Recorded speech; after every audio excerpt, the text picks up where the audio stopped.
하나님 말씀은 사무엘상 23장 1절에서 4절까지 말씀 함께 보도록 합니다. 사무엘상 23장 1절에서 4절까지입니다. 함께 봉독합니다. 사람들이 다윗에게 전하여 이르되 보소서 블레셋 사람이 그 일날을 쳐서 그 타작마당을 탈취하더이다 하니 이에 다윗이 야훼께 묻자와 이르되 내가 가서 이 블레셋 사람들을 치리이까? 야훼께서 다윗에게 이르시되 가서 블레셋 사람들을 치고 그 일날을 구원하라 하시니 다윗의 사람들이 그에게 이르되 보소서 우리가 유다에 있기도 두렵거든 하물며 그 일날에 가서 블레셋 사람들의 군대를 치는 일이까 한지라. 다윗이 야훼께 다시 묻자온데 야훼께서 대답하여 이르시되 일어나 그 일나로 내려가라. 내가 블레셋 사람들을 내 손에 넘기리라 하신지라. 아멘.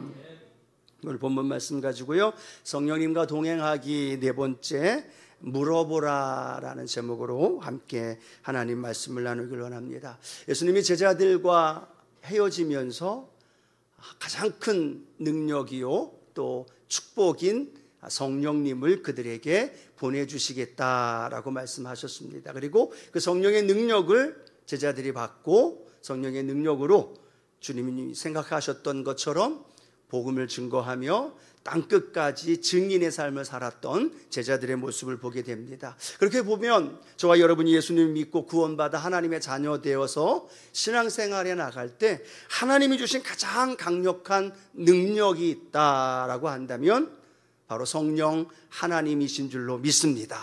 오늘도 이곳에 성령 하나님 함께하고 계심을 믿으시면 아멘 합니다. 예, 성령 하나님 이곳에 함께 하시면서 우리 삶의 현장에 뭐라고 말씀하시느냐? 영원히 너희와 함께 하리라. 이게 큰 은혜요 축복이요 능력인 줄로 믿습니다. 그 성령님이 영원히 나와 함께 하신다. 그것이 큰 힘이 되고 위로가 되고 능력이 되고 그것이 곧 능력뿐만 아니라 내 삶의 현장 안에 성령님과 날마다 동행함으로 말미암아 그 은혜를 함께 누리자라는 말씀으로 계속해서 성령님과 동행하는 방법을 함께 나누고 있습니다. 첫 번째 무엇이었는지 기억하시나요? 성령님을 의식하라라고 말하는 겁니다. 내 옆에 성령님 계시는 것 의식하고 계시나요? 그러면 우리 자세가 달라지죠. 우리 모습이 달라집니다. 내 말하는 것이 달라지고 행동하는 게 달라집니다. 의식 안 해요. 교회에 와서만, 저절로 교회에 와서만 의식되어지지만 삶의 자리에서 성령님이 함께 한다는 걸 의식하면 우리의 많은 것들이 바뀌어질 줄로 믿습니다. 또 그 의식하는 것만이 아니라 성령님을 어떻게 하라? 인정하라 라고 말합니다. 인정한다는 건 무엇을 의미한다고 그랬어요? 우리의 운전대를 성령님께 맡기는 거예요. 오늘 하루도 내가 원하는 대로 드라이브하고 내가 원하는 길을 가고 내가 원하는 말을 하고 내 계획대로 하는 것이 아니라 성령님이 인도하심 속에 내 삶을 인도해 주옵소서. 그 고백이 뭐냐? 성령님을 인정하는 것. 그 성령님이 어떤 분이에요? 하나님이시다는 것. 또 인격적이신 분이시고 그분은 파라클레토스. 한번 따라합니다. 파라클레토스. 헬라어 파라클레토스, 보혜사가 되어주신다라고 말씀하신 그분이 저와 여러분의 삶에 날마다 함께 하십니다. 또 그 하나님과 함께 하시면서 그 하나님을 인정하는 방법이 기도하는 방법이라고 말씀 나눴고 또 뭐였을까요? 말씀을 계속 읽고 듣고 묵상하면서 하나님의 감동으로 되어진 말씀을 내가 접할 때 그 성령 하나님을 인정하는 것이다. 또 하나는 마음껏 우리가 하나님을 찬양할 때 그 찬양이 능력이 되고 성령님이 내어드릴 때 놀라운 역사가 일어난다. 혹시 여러분 기억하십니까? 찬양하다의 이 헬라어의 의미가 뭐였어요? 손을 내밀다라는 의미였어요. 우리가 하나님을 찬양한다는 건 뭐냐? 하나님께 손을 내민다라는 의미를 표현한다. 그럴 때 바울과 실라의 옥토의 문이 열리고 지진이 일어나고 기적이 일어났던 것처럼 저와 여러분의 삶의 찬양을 통해 성령님을 인정하면 우리 앞에 묻고 있는 어둠의 세력이 떠나가고 할렐루야, 질병이 치료되고 하나님의 큰 은혜가 일어납니다. 그 하나님을 인정하자라고 말씀을 나눴고, 지난주에는 그 성령 하나님 그렇게 금방금방 우리의 삶 속에 느껴지지 못해요. 왜냐하면 성령님은 내 옆에 계시지만 내가 죄악 가운데 살고 있고, 내가 세상 가운데 살고 있고, 사람들의 이야기, 다른 것들의 이야기를 많이 듣다 보니까 성령님이 나에게 깨닫게 해주시는 것들을 내가 깨닫지 못할 때가 많다는 겁니다. 그럴 때 우리는 기다리면서 성령님을 믿음으로 바라보자 라고 말합니다. 여러분, 오늘 이 자리에 성령님 계신 것 어떻게 알아요? 물어보니까 그냥 아멘은 했는데 어떻게 알아요? 라고 묻는다면 말씀이 그렇게 기록되어 있고, 그 말씀 속에 기록된 성령님이 내 안에서 이 안에 함께하고 있음을 우리가 믿음의 눈으로 보는 거예요. 불의 혀처럼 갈라지는 것들이 급하고 강한 바람 같은 성령의 바람의 역사가 새 방언을 말하면서 고백했던 성령의 은혜를 우리가 함께 나누어 가는 거죠. 자, 그렇게 성령님을 의식하고 인정하고 더불어서 기다리며 바라보며 살아가는 것. 오늘 네 번째는요, 성령님께 뭐 하라고요? 물어보라는 겁니다. 함께 고백할까요? 성령님께 물어보아야 합니다. 예전에 제가 버스를 타면 뒷좌석에 이렇게 앉는 습관이 있어서 뒷좌석에 앉아 있는데, 어떤 애기 엄마하고 이제 갓 돌놓은 아기인 것 같아요. 그 아이가 이 창문에 탈싹 붙어가지고 그 보면서 지나가면서 그 앞에 자기 눈에 보여지는 것들을 보면서 엄마에게 묻는 거예요. 엄마, 저게 뭐야? 그럼 엄마가 그 아이가 가리키는 것을 보고 대충 그건 이거야 라고 설명합니다. 그 설명이 끝나자마자 그 아이의 시선에는 또 다른 게 들어왔겠죠. 그러면 뭐라고 해요? 저건 뭐야? 제가 흉내를 내는 거예요. 이건 뭐야? 저건 뭐야? 라고 물어보면서 그 순간순간 지나가는 곳마다 엄마한테 물어봐요. 엄마가 그 질문에 짜증도 낼 만한데 짜증 하나 안 내고, 그거는 간판이야, 그거는 글씨야, 하나하나 설명을 하는데 그 아이가 쉬지 않고 그까지 물어보고 엄마는 대답해 주는 모습을 그렇게 봤던 것이 기억이 납니다. 오늘 성령님께 물어보라라는 말씀을 준비하면서 예전에 그 모습이 잠깐 생각이 났어요. 어린아이가 엄마한테 엄마 이건 뭐야? 저건 뭐야? 지식을 알아가는 게 아니라 엄마와 아이가 뭘 하는 가운데 있는 거예요? 대화를 하고 있는 거고, 서로 인격적인 만남을 갖는 거고, 함께 대화 속에서 엄마와 아이가 하나가 되어지는 그런 모습을 질문을 통해서, 또 엄마는 대화를 통해서 그렇게 성장하는구나, 인격적인 관계가 맺어지는구나, 그렇게 함께 하고 있음을 서로가 의식하면서 함께 나아가는 거구나 라고 생각해 보았습니다. 그럼 오늘 우리가 성령님과 함께 살아간다는 것, 성령님과 동행하며 살아간다는 것, 그거의 가장 좋은 방법이 뭘까요? 성령님, 이게 뭐예요? 그 아기처럼 보여지는 걸 물어보는 게 아니겠죠. 성령님, 이 상황이 이렇게 펼쳐졌는데 이건 무엇을 의미할까요? 성령님, 오늘 하루 내가 살아갈 때 내 삶에 어떤 일이 다가올까요? 가정에서 벌어지는 일, 회사에서 벌어지는 일, 사람들과의 관계에서 벌어지는 것, 수많은 상황과 환경 속에서 우리가 알지 못하는 상황, 때로는 알고 있다 할지라도 그 안에 담겨져 있는 성령님이 우리에게 깨닫게 해주길 원하시고, 알게 해주길 원하시고, 우리에게 무언가를 계속 이렇게 깨달으라고 체크하면서 우리의 마음을 노크하고 있는 것들을 우리가 계속 알 수 있는 방법은 뭘까요? 성령님께 물어보는 거예요. 성령님, 이게 뭐죠? 성령님, 왜 갑자기 내 남편이 이런 말을 저에게 했을까요? 성령님, 왜 갑자기 구역장님이, 집사님이, 권사님이 이 상황 속에서 이런 일이 벌어졌다고 이야기를 하는데 이건 뭘까요? 하나님, 오늘도 성령님 내 삶 속에서 이 상황 가운데 체크할 것이 무엇일까요? 계속 성령 하나님께 묻고 또 묻고 또 물으면 대답이 들려올지, 대답은 들려오고 있는데 내가 듣지 못하고 있는지 그거는 모르겠지만 계속해서 성령님께 물으면 성령님께서도 친절하게 그 엄마처럼 아기에게 대답해 주었던 것처럼 저와 여러분을 위해 돕기 위해 오신 파라클레토스 성령님이 날마다 우리에게 가르쳐 주시고 알게 해 주시고 전혀 지치지 아니하시고 짜증 부리지 아니하시고 저와 여러분에게 말씀해 주시는 좋으신 성령님이신 것 믿으시면 아멘 합니다. 오늘 성경에 보니까 다윗이라는 인물이 나옵니다. 다윗이 오늘 하나님 앞에서 보여지는 오늘 본문 말씀은요, 사울에게 쫓겨다니는 삶을 살아가고 있습니다. 사울에게 쫓겨다니려면 그 사울 왕에게 드러나지 않아야 되겠죠. 어디에 있는지 위치가 발각되면 안 되는 상황입니다. 그런데 많은 사람이 다윗에게 이야기를 합니다. 그일라에 있었던 그 지역 사람들에게 블레셋 사람들이 쳐들어가서 타작마당을 취하였습니다. 그일라가 불탔고 그 많은 사람이 어려움을 당하고 있습니다 라고 다윗에게 누군가가 전해준 거죠. 그 이야기를 들으니까 다윗이 그 그일라 백성들을 돕고 싶어하는 마음이 생기고, 그 돕는 것이 당연히 해야 되는 상황임에도 불구하고 그 상황 속에서 다윗은 그래 갑시다, 우리가 그일라 백성을 도웁시다 라고 그 그일라를 향하여 전진한 것이 아니라, 오늘 성경 본문 말씀에 보니까 사무엘상 23장 2절인데요 함께 고백합니다. 이에 다윗이 야훼께 묻자와 이르되 내가 가서 이 블레셋 사람들을 치리이까? 야훼께서 다윗에게 이르시되 가서 블레셋 사람들을 치고 그일라를 구원하라 하시니. 다윗은 행동하기 전에 지금 뭘 하고 있을까요? 야훼께 묻자와 이르되, 하나님 내가 블레셋을 칠까요 말까요? 라고 하나님 앞에 기도하면서 묻고 있다는 거죠.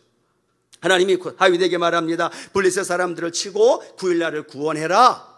다윗이 많은 사람들에게 모읍니다. 하나님이 그일라를 구원하라고 하셨습니다. 갑시다 했더니 다윗의 주변의 사람들이 다윗에게 이야기를 합니다. 우리가 지금 사울에게 쫓겨다니고 있는 상황인데 우리가 그곳에서 전쟁을 벌이고 그러다 보면 사울에게 발각이 되어지고, 그러면 우리가 이 유다 땅에 있는 것도 위험한데 어려움을 겪게 됩니다. 차라리 그냥 지켜보고 있는 게 낫지 않을까요? 주변에 있는 다윗 사람들이 만류를 합니다.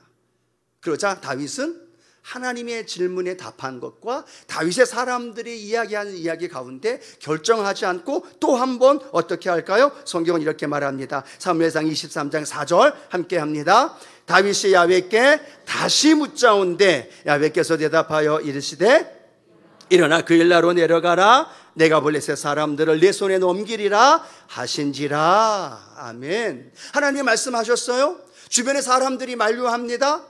그럼에도 불구하고, 물론 당연히 가야 됨에도 불구하고 다윗은 하나님께 다시 묻자온데 야훼 하나님 블레셋 사람들을 칠까요 말까요? 하나님 앞에 또 물어보고 있는 거죠. 그때 하나님은 그 다윗에게 야, 왜 한번 얘기했으면 됐지, 왜 또 물어봐?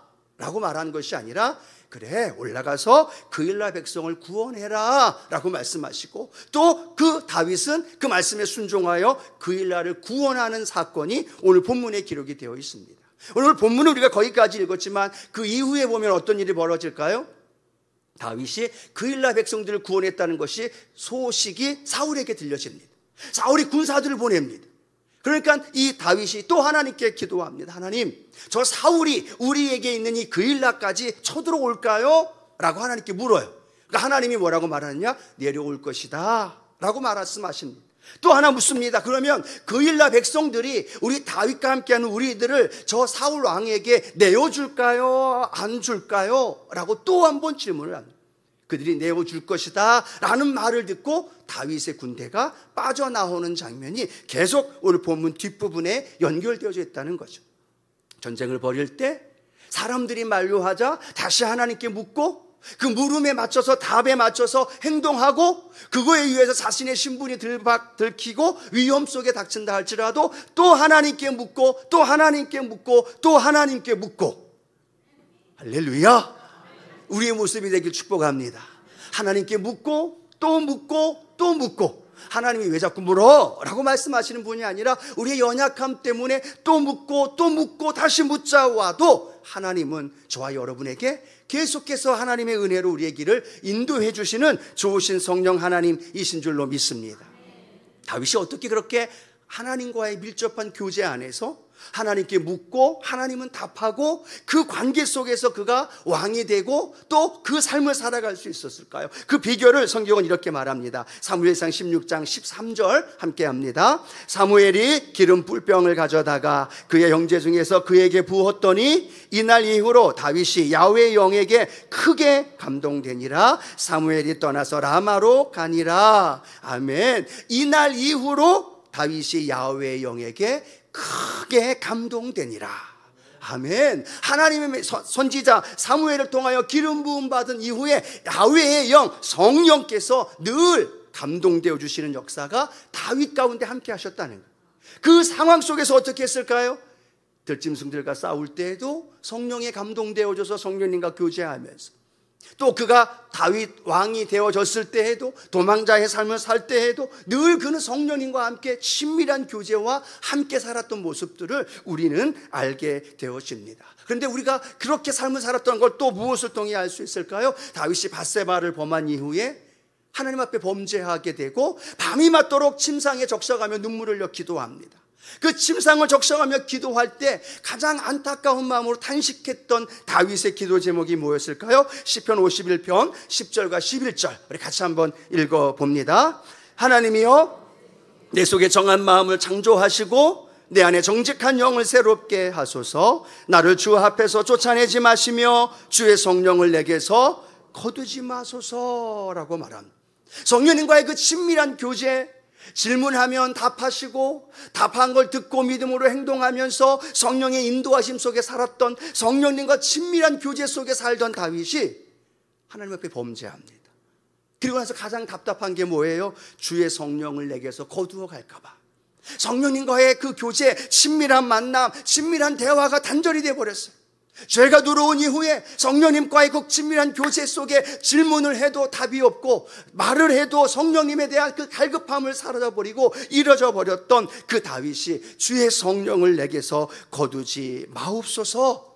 그 갈급했던 다윗의 성령의 교제와 나눔에 대한 그 갈망한 마음, 오늘 저와 여러분 마음속에 날마다 함께하는 믿음의 삶이 되어지기를 축복합니다. 성령님과의 교제, 성령님과의 의식 속에서 인정하고 대화하고 질문하며 살아가는 그 친밀한 교제의 삶이 얼마나 기쁜지, 얼마나 감사한지 정말로 저와 여러분의 삶 가운데 경험되어지고 그 성령님께 묻고 고백하며 살아가기를 축복합니다. 자, 그런데 또 하나 우리가 생각해 봐야 할 것은 하나님께 묻지 않았던 인물이 있어요. 물어서 응답받고 그 물음 안에서 인도되었던 다윗과는 반대로 하나님께 묻지 아니했던 성경, 그 내용이 여호수아 9장에 보면 이스라엘 백성들에게 기브온의 사람들이 꾀를 내어서 여호수아를 찾아옵니다. 그리고 이스라엘 백성들에게 낡은 옷을 보여주고 낡은 신발을 보여주고 곰팡이 난 떡을 보여주면서 뭐라고 얘기해요? 우리는 먼 데서 왔는데 우리는 당신들의 종이 될 수밖에 없습니다. 화친 맺어주셔서 우리와 조약해 주시죠. 우리가 당신들의 종이 되겠습니다. 이 여호수아와 그들은 그 질문에 대하여 몇 번은 질문을 했지만 그들의 그 속임수에 그냥 넘어가 버립니다. 그리고 결국은 그 다음 장을 읽어보면 그 기브온의 그 조약, 그 거짓된 것 때문에 큰 전쟁의 위기가 다가오고 어려움을 겪게 되어지는 모습을 보게 되어진다는 거죠. 그 속임수에 왜 넘어갔습니까? 그들이 이야기했던 것, 금방 들통난 먼 이웃이 아니라 가까운 이웃이었음에도 불구하고 그들의 속임수에 넘어갔던 이유, 성경은 이렇게 말하죠. 여호수아 9장 14절 같이 한번 읽어봅니다. 무리가 그들의 양식을 취하고는 어떻게 할지를 야훼께 묻지 아니하고 라고 말합니다. 무엇을 그들이 잘못했어요? 야훼께 묻지 아니했다는 겁니다. 하나님, 분명히 이 가나안 땅의 모든 사람들을 진멸하라고 하셨는데, 들짐승, 짐승과 모든 가축들까지도 진멸하라고 하셨는데, 이들이 우리와 화친을 하고 조약을 맺으면 이들을 진멸할 수 없는데, 이건 하나님 말씀에 어긋난 거잖아요. 그런데 하나님 어떻게 해야 될까요? 라고 하나님 앞에 물었어야 된다는 거예요. 근데 그들이 묻지 않았어요. 여호수아는 묻지 않았어요. 자신들의 종이 된다는 말 한마디에 그냥 자신들의 업적과 어깨 으쓱대면서 그들은 그냥 그들과 화친의 조약을 맺게 되고 결국은 그들을 멸할 수 없는 안타까움, 그리고 위기가 그들에게 다가왔던 모습을 보게 됩니다. 야훼께 묻지 아니하였기 때문에. 또 한 명의 인물이 나옵니다. 여러분이 잘 아는 이스라엘의 초대 왕이었던 사울 왕, 하나님 앞에 버림받고 비참한 죽음을 당하죠. 물론 그가 교만하기도 하고 또 하나님 앞에서 행하지 말아야 할 또 번제를 드리는 데 있어서 자신이 드리는 일들도 행하게 되어집니다. 그런데 놀라운 건요, 역대상 10장 14절에 보면 그 사울이 하나님 앞에 버림받아 죽임을 당했던 정확한 이유를 이렇게 설명합니다. 역대상 10장 14절 함께 합니다.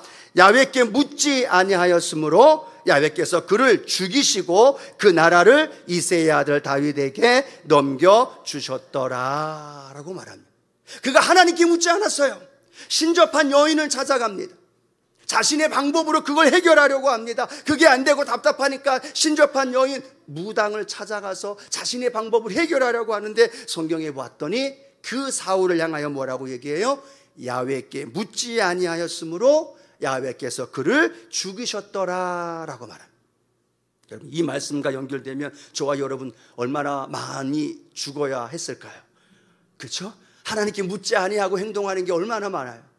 오늘 하루를 살아갔던 우리 삶의 모습 속에 하나님께 묻지 아니하고 살았던 모습, 물론 사울의 케이스와 조금 다른 상황일 수 있지만 저와 여러분의 삶에 하나님 앞에 다윗처럼 묻고 또 묻고 살아가고 있습니까? 내 인생 나의 것, 내가 주인이지. 교회에 와서는 권사가 되고 집사가 되고 목사가 되지만 삶의 자리에서는 내가 주인이 되어지고 내 마음대로 내 뜻대로 내 인생의 운전대를 내 마음대로 움직이며 살아가면서 주님께 묻지 않고 나의 옆에서 성령님이 함께 하시는데도 불구하고 묻지 않고 살아가고 있다면, 오늘 저와 여러분 성령님께 날마다 묻고 또 질문하면서 성령님의 인도하심 속에 살아가게 되어지기를 축복합니다.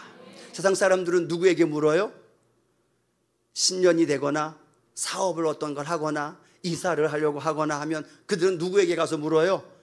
점집에 가서 묻기도 하고, 때로는 무당에게 가서 묻기도 하고, 타로에 점을 치기도 하고, 그 방법으로 세상 수많은 액수를 대가를 지불하면서 묻고 있어요. 그러면 믿음의 사람들은 당연히 누구에게 물어야 될까요? 성령님께 물어야 된다는 거예요.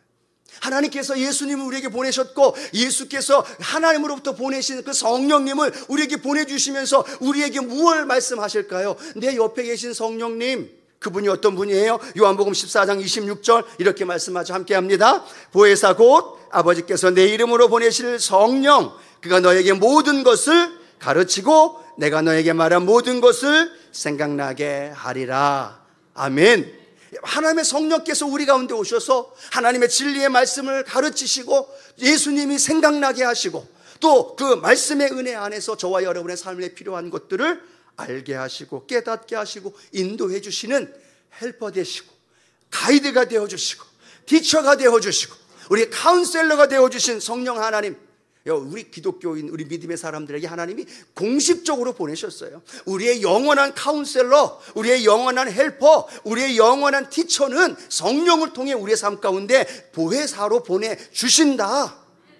예수님이 약속하셨고 그 삶을 제자들이 살았고 오늘 저와 여러분도 그 삶을 살아가야 될 줄로 믿습니다. 그럼 우리는 계속해서 성령님께 물어야 되는 거예요. 파라클레토스이시죠?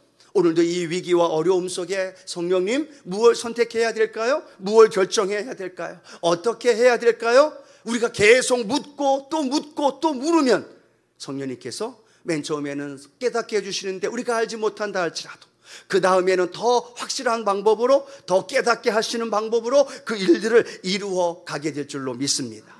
이 말씀을 준비하면서 예전에 제가 읽었던 양과 목자라는 그 책의 내용이 좀 생각이 났습니다. 그 책의 내용이 뭐냐면 그 중동에 있는 그 양들을 치는 목자들과 함께 어떤 한 사람이 다니면서 그 양들의 그리고 목자와의 관계를 좀 알아보기 위해서 함께 취재하면서 동행을 했다고 합니다. 그런데 그 물가에 가서 양들이 이렇게 물을 먹는 상황인데요, 그 물을 먹다 보니까 저쪽에 있던 또 다른 목자에 함께 있던 양들이 또 오는 거예요. 또 저쪽에 다른 팀에 있는 목자와 양들이 모이는 거예요. 왜냐하면 물들이 많지 않으니까. 그러다 보니까 그 물가 쪽으로 양들이 또 수백 마리 양떼들이 잔뜩 모이는 거예요. 그러니까 그 사람이 걱정이 되는 겁니다. 아니, 저분 목자님 맨 처음에 왔을 때는 없어서 괜찮았는데 저 양들이 어떻게 해요? 누가 내 양이고 누가 내 양이고 누가 저 사람 양이고 누가 저 목자 양인지 어떻게 할까라고 고민을 하더라는 거예요. 그런데 놀라운 건 그거에 대한 질문을 했더니 그 목자는 뭐라고 얘기를 할까요? 전혀 걱정하지 말라는 거예요.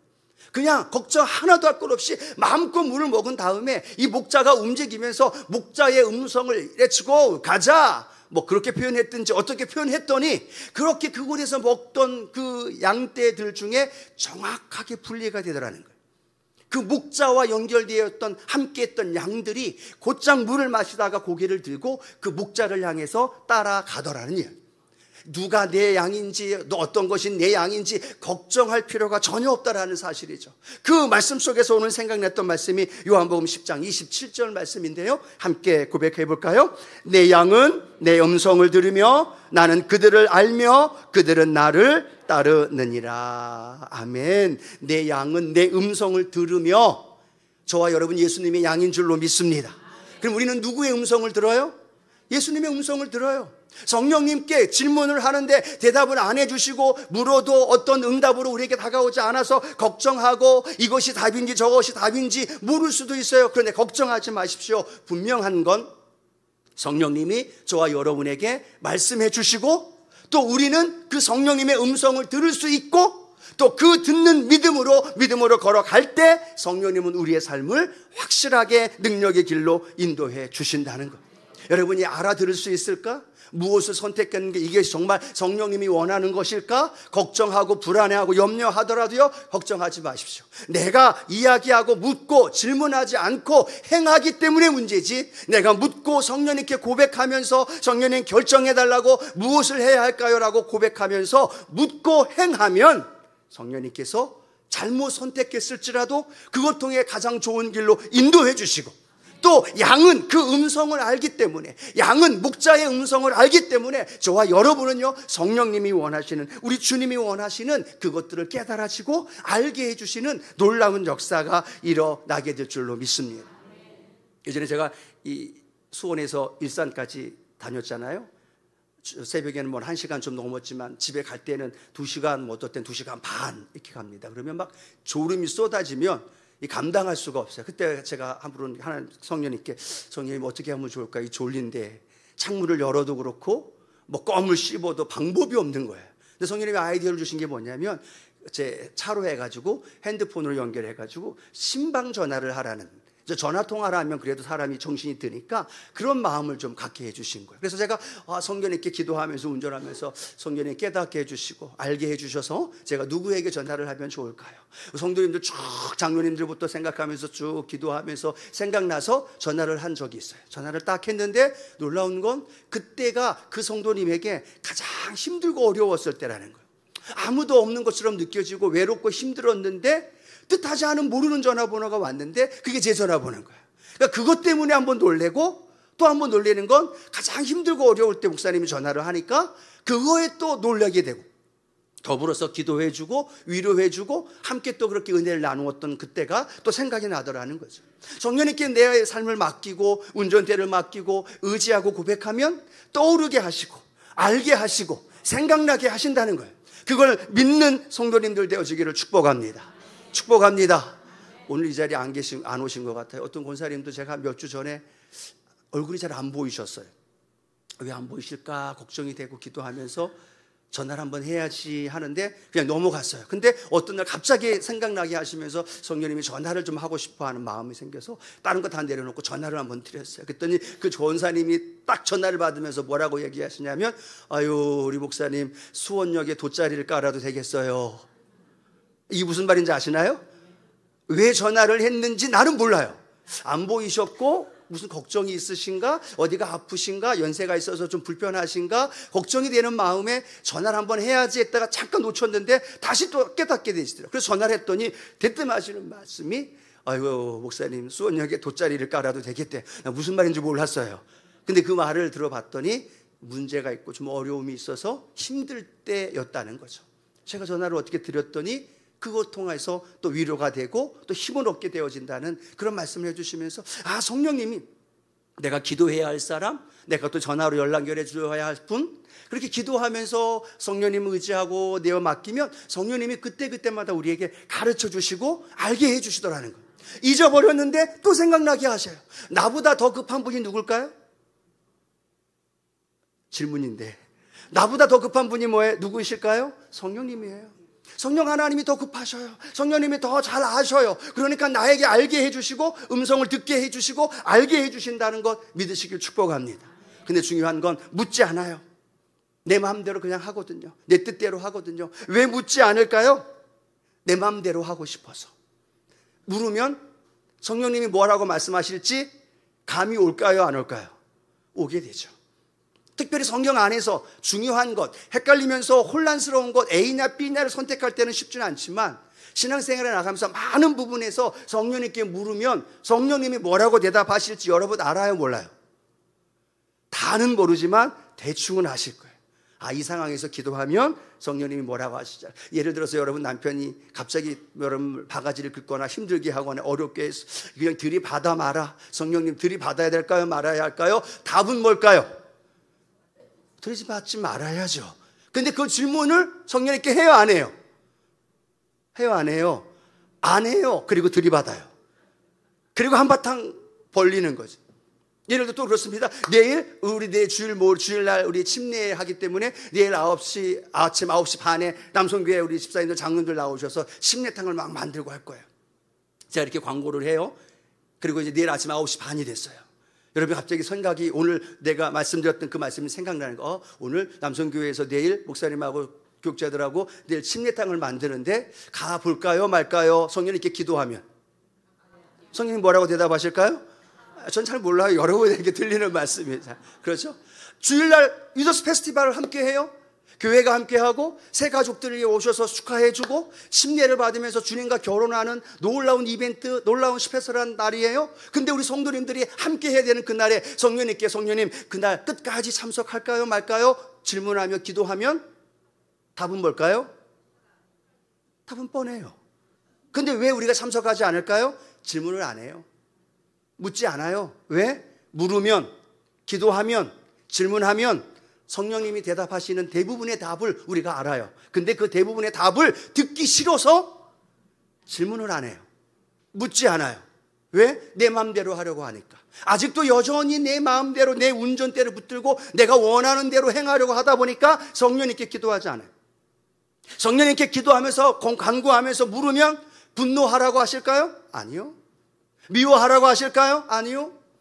그 대답이 어느 정도는 우리가 말씀 안에서 알고 있기 때문에 물론 선택해야 되고 중요한 비슷한 상황에서 결정하면서 선택해야 할 부분도 성령님께 기도하면 내가 기도하고 내가 선택하면요 성령님이 내 그 길을 선택한 것들을 밀어주시고 책임져 주신다는 거예요. 근데 내가 기도하지 않고 내가 선택하면 누가 책임져야 돼요? 내가 책임져야 되죠. 오늘 우리 안에서 하나님의 성령 앞에서 우리 삶을 살아갈 때 그 성령님께 내가 인정하면서 고백하면서 기도하면서 묻고 또 물을 때 성령님 우리에게 말씀하시고 그 말씀 안에서 저와 여러분의 영적인 신앙과 은혜와 교제가 더 풍성해지는 놀라운 은혜가 일어나는 줄로 믿습니다. 여러분 질문하는 게 목적이 아니죠. 기억하셔야 됩니다. 질문하는 게 목적이 아니에요. 질문을 통해 성령의 음성을 듣고 내가 성령님께 반응하고 성령님과 더 깊은 영적인 교제와 나눔과 친밀한 교제 안에 성령의 은혜 안에서 살아가는 게 목적인 줄로 믿습니다. 그럴 때 성령의 열매가 맺혀지고 그럴 때 성령의 능력이 나타나고 아멘. 그럴 때 성령의 큰 역사가 일어난다는 거예요. 그것조차 하지 않으면서 성령의 능력을 원해요. 그것조차 하지 않으면서 성령의 열매를 맺기 원해요. 아니요. 성령님께 질문하고 묻고 성령님이 원하시는 것들을 우리가 풀어가면서 해결해 가면서 그 삶을 살아갈 때 우리는 사랑이라 화평, 오래 참은, 자비, 양선, 충성, 온유, 절제의 열매를 맺을 수 있고 할렐루야. 그리고 바람 같은 불 같은 생수 같은 성령의 역사가 우리 안에 강력하게 일어난다는 거예요. 그러니까 그 사실을 우리가 알기 때문에 친밀한 교제와 나눔과 함께 연결되어지면서 내 삶이 바뀌어지고 그 삶의 현장 안에 성령의 강한 능력이 오늘 저와 여러분 삶의 현장 안에 파워풀하게 일어나게 될 줄로 믿습니다. 오늘 이 자리에 계신 성령님 믿으시면 아멘. 그분께 우리 찬양할 거예요. 오늘 이 자리에 계신 성령님 오늘도 나를 가르쳐 주시고 내 길을 인도해 주십시오. 주님보다 앞서지 않게 해주시고 주님 말씀에 내가 걸어가게 해 주십시오. 내가 뻔히 아는 대답 속에서도 내가 질문하지 않는 게 아니라 그 질문 속에서 하나님이 내게 원하는 게 무엇인가를 또 한 번 깨달아지면서 성령님이 원하시는 그 길을 걸어가게 되어질 때 오늘 이 찬양의 고백처럼 놀라운 성령의 역사와 능력이 우리 안에 일어날 줄로 믿습니다.